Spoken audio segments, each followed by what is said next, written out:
जानते हैं times now में ये महिला पत्रकार, ये संपादक कल क्या कह रही थी? ये कह रही थी कि बुलडोजर जो है वो अपने आप में नाजायज नहीं है, असंवैधानिक नहीं है। वो आगे ये भी कह रहे थे कि देखिए, अवैध निर्माण पर तो कार्रवाई होगी, कागज तो दिखाने पड़ेंगे। क्यों? क्योंकि सामने गरीब और अल्पसंख्यक था, उसके बारे में आप छाती ठोककर ये तमाम बातें बहादुरी से कह सकते हैं। मगर जब बात भारतीय जनता पार्टी के नेताओं की आएगी तो इनकी बोलती बंद हो जाएगी। मैं आपको बताता हूं क्यों। क्योंकि टाइम्स नाउ में ये महिला कल दहाड़ रही थी, चिंघाड़ रही थी और हर वो चीज कर रही थी जो मुंह से निकल सकती है। मगर अब मैं आपको बतलाना चाहता हूं, ये खबर इसी साल की खबर है और इस साल की शुरुआत की खबर है। ये खबर क्या कहती है, मैं आपको बताता हूं। हाईकोर्ट ने भारतीय जनता पार्टी के भाजपा के अध्यक्ष दिल्ली के आदेश गुप्ता को नोटिस जारी किया था। कौन आदेश गुप्ता? ये वही आदेश गुप्ता हैं जिन्होंने फरमान जारी किया था और जिसके चलते जो है बुलडोजर जो है चलाया गया था जहांगीरपुरी में। हिंदू की यह खबर कहती है कि हाईकोर्ट ने उन्हें नोटिस जारी किया था। ये पिटिशन जो है वो जारी किया गया था हेमंत चौधरी द्वारा, जिसमें उन्होंने कहा था कि एक पब्लिक प्रॉपर्टी पर आदेश गुप्ता, भाजपा के जो अध्यक्ष हैं बीजेपी के, उन्होंने अवैध निर्माण किया है। और ये जो पब्लिक प्रॉपर्टी है वो एक म्युनिसिपल कॉरपोरेशन के साथ है। जैसा कि आप जानते हैं, आदेश गुप्ता पश्चिमी पटेल नगर से पार्षद हैं और ये हाईकोर्ट का नोटिस था कि आप वहां पर इलेक्ट्रिसिटी कनेक्शन को हटाएं, बिजली के कनेक्शन को हटाएं। क्या कहती है खबर, मैं आपको बतलाना चाहता हूं।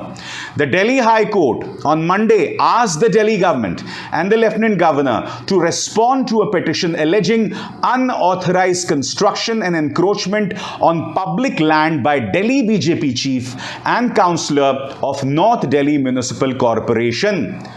खुद आदेश गुप्ता गैर कानूनी ढंग से अवैध निर्माण कर रहे थे और इसी मुद्दे को लेकर हाईकोर्ट ने नोटिस जारी किया था। मैं सवाल पूछना चाहता हूं टाइम्स नाउ के इस चैनल से, खासकर इनकी संपादक से।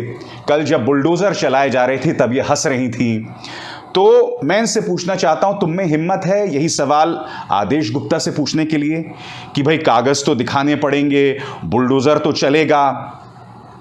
इनकी इतनी भी हिम्मत नहीं है दोस्तों। और मैं आपको एक और बात बताता हूं। India today, Manikarnika declares war, it's Kangana versus bulldozer Sena, has the Maharashtra government exposed itself as petty and vindictive. आपको याद होगा, कंगना रनावत के ऑफिस पर महाराष्ट्र सरकार का बुलडोजर चला था, ठीक है? इस पर यह कह रहे हैं कि महाराष्ट्र सरकार ने किया, वो पेटी है, वो बदले की कार्रवाई है।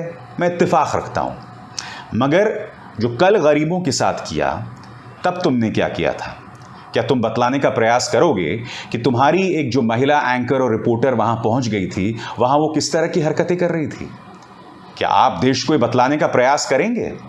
इस पर मैं कुछ देर बाद आपसे चर्चा करूंगा दोस्तों। अनुपम खेर, जब कंगना के दफ्तर पर बुलडोजर चला था, गलत गलत गलत है, इसको बुलडोजर नहीं बुलीडोजर कहते हैं। किसी का घरौंदा इस बेरहमी से तोड़ना बिल्कुल गलत है। इसका सबसे बड़ा प्रभाव या प्रहार कंगना के घर पर नहीं बल्कि मुंबई की जमीन और जमीर पर हुआ है। अफसोस अफसोस अफसोस है।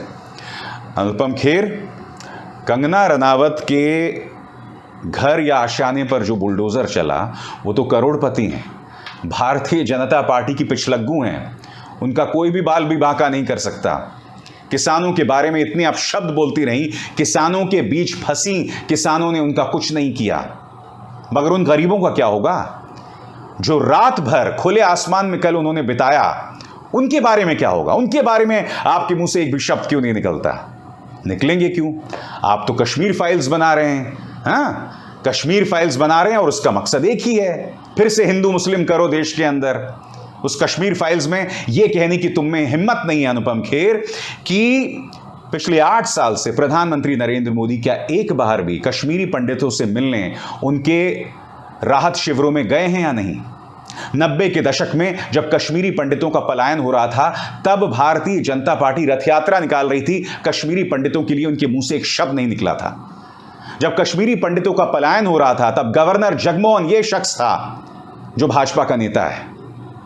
हर बार ये तमाम चीजें थी, मगर आपके मुंह से एक शब्द नहीं निकला था। इसलिए मैं आपके दोहरे मापदंड को यहां एक्सपोज कर रहा हूं। आपको भारतीय जनता पार्टी का बुलडोजर बुलीडोजर नहीं दिख रहा है। आपको कंगना रनावत के पक्ष में बोलना है तो वहां आपको बुलडोजर बुलीडोजर दिख रहा है। मैंने आपको कार्यक्रम में यह भी बताया दोस्तों कि कल हमने मीडिया का नंगा नाच देखा। मैं आपको एक बहुत ही शॉकिंग खबर बताने वाला हूं। एक एंकर हैं, एक रिपोर्टर हैं, उनके पति सरकार के अंदर मुलाजिम हैं। हाल ही में उनका ट्रांसफर जो है पूर्वोत्तर में कर दिया गया।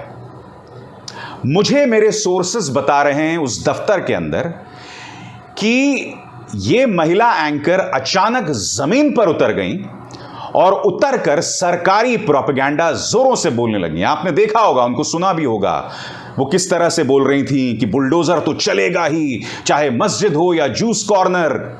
ये बात अलग है कि जनता उन्हें आईना दिखा रही थी और ये कह रही थी कि मैडम सुप्रीम कोर्ट का आदेश आ गया है, अब तो बंद कर दो बुलडोजर। लोगों ने उन्हें फिर आईना भी दिखाया कि मैडम हम सब हिंदू मुस्लिम यहां शांति से रह रहे हैं। फिर मैं उस तीसरे युवा को नहीं भूला जब उस तीसरे युवा ने कहा कि इतने सालों से यहां पर ये तमाम मकान है, आपने कुछ नहीं किया।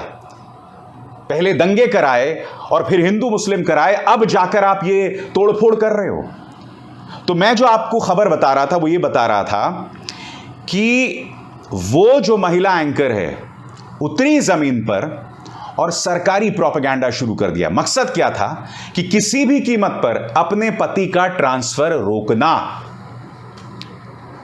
दोस्तों, मीडिया इस तरह से काम करता है। वो जमीन पर सिर्फ उतरी थी, हालांकि एमसीडी की खबर थी, दिल्ली से जुड़ी राजनीति की खबर थी। जरूरत नहीं था किसी बहुत सीनियर एंकर को वहां पर उतरना, मगर अपने पति का ट्रांसफर रोकने के लिए, सरकार को बतलाने के लिए कि देखो मैं तुम्हारी कितनी सेवा कर रही हूं, वो जमीन पर उतरी। और फिर उन्होंने मुंह से क्या क्या नहीं कहा आप सब जानते हैं। बुलडोजर पर चढ़कर इन्होंने रिपोर्टिंग की है। इस तरह से पत्रकारिता को शर्मसार किया है। यह हो रहा था पत्रकारिता के नाम पर और यह आगे भी होता रहेगा। मगर ये लोग इसे पत्रकारिता कहते हैं। मैं इसे पत्रकारिता नहीं कहता, मैं इसे देशद्रोह कहता हूं, देश के साथ गद्दारी कहता हूं और समाज के साथ विश्वासघात कहता हूं। नमस्कार। स्वतंत्र और आजाद पत्रकारिता का समर्थन कीजिए, सच में मेरा साथी बनिए। बहुत आसान है दोस्तों, इस ज्वाइन बटन को दबाइए और आपके सामने आएंगे ये 3 विकल्प, इनमें से एक चुनिए और सच के इस सफर में मेरा साथी बनिए।